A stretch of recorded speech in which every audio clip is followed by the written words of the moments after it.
Breaking news is shaking the royal world. Prince Andrew has officially begun the process of shutting down his charitable organization, Pitch at Palace Global Limited, the ambitious initiative he launched nearly 10 years ago. But this isn't just a charity closing its doors. It's a stark symbol of Andrew's spectacular fall from grace. Weeks after King Charles stripped him of all royal titles, styles, and honors, the once high-profile prince, once a fixture at billionaire gatherings and tech summits, now faces the looming shadow of congressional scrutiny over his ties to convicted sex offender Jeffrey Epstein.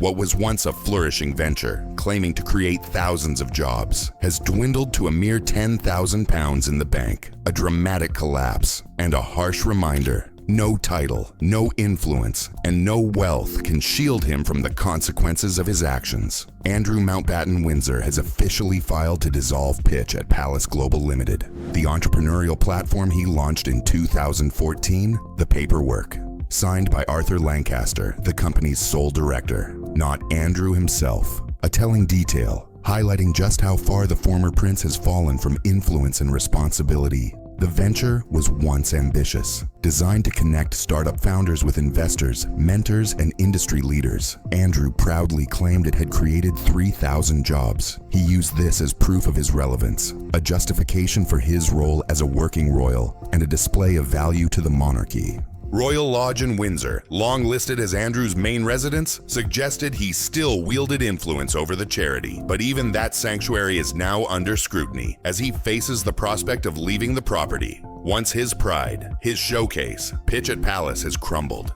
Nearly all funds are gone, support has vanished, and the venture lies in ruins. Casualties of Andrew's retreat from public life in 2019, and the fallout from his infamous BBC Newsnight interview about Jeffrey Epstein. The collapse of Pitch at Palace didn't happen overnight. It was a slow, inevitable descent. After Andrew's disastrous Newsnight interview, corporate titans, Barclays, KPMG, Standard Chartered, cut ties. These weren't just backers, they were financial powerhouses. Their withdrawal sent a single, unmistakable message: association with Andrew had become toxic. The UK operations folded first. International branches lingered, struggling to stay afloat, but the writing was on the wall.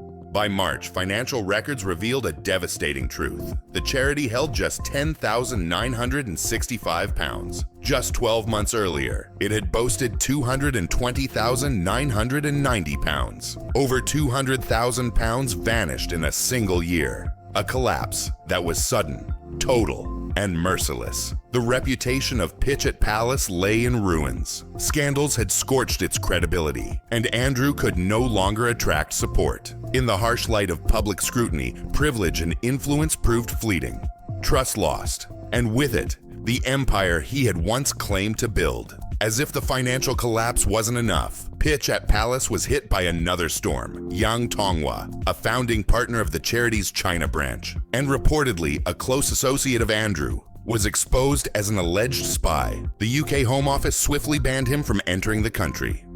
This revelation struck like lightning. Compounding an already battered reputation, Andrew's ties to Epstein had left the organization tainted. But now, international intrigue cast a darker shadow over the charity. Once touted as a model for innovation and entrepreneurship, Pitch at Palace had become a cautionary tale. Scandals, corporate withdrawals, and mismanagement had reduced it to ruins, setting the stage for its final, inevitable dissolution. Just weeks before Pitch at Palace was officially dissolved, the monarchy dealt a blow that would forever alter Andrew's public life.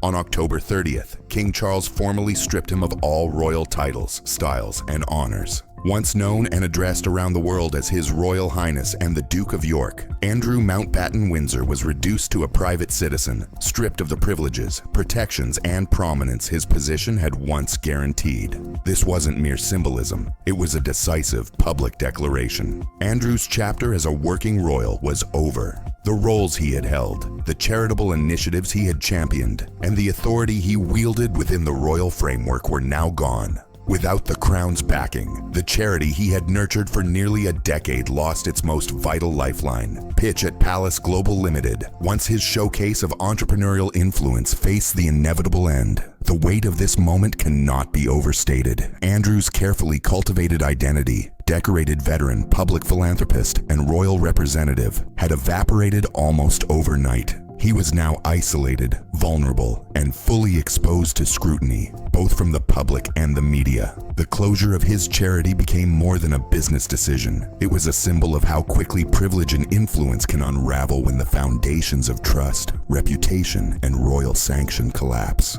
This eviction is more than a simple change of address. It is a symbolic dismantling of everything Andrew once held dear: status, autonomy, and privacy.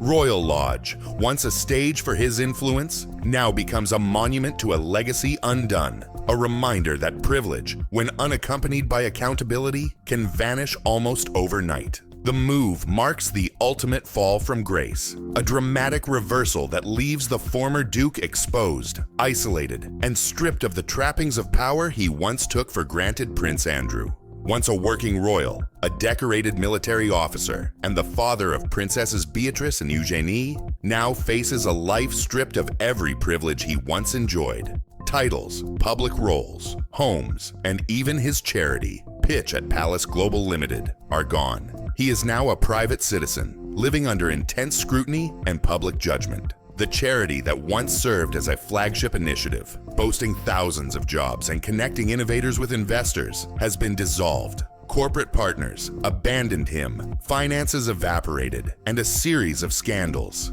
including his association with Jeffrey Epstein and the alleged espionage link involving a Chinese partner, destroyed any remaining credibility. At 63, Andrew's remaining years will be spent largely in obscurity on Sandringham, far removed from the spotlight that once followed his every move. His story stands as a cautionary tale of privilege, misjudgment, and consequence, a stark reminder of how quickly royal favor can vanish when public trust is lost. Questions linger. Was this justice, or has King Charles acted too harshly? Should Andrew cooperate with the U.S. congressional investigation? And what does his erasure mean for the monarchy's handling of scandal in the modern era?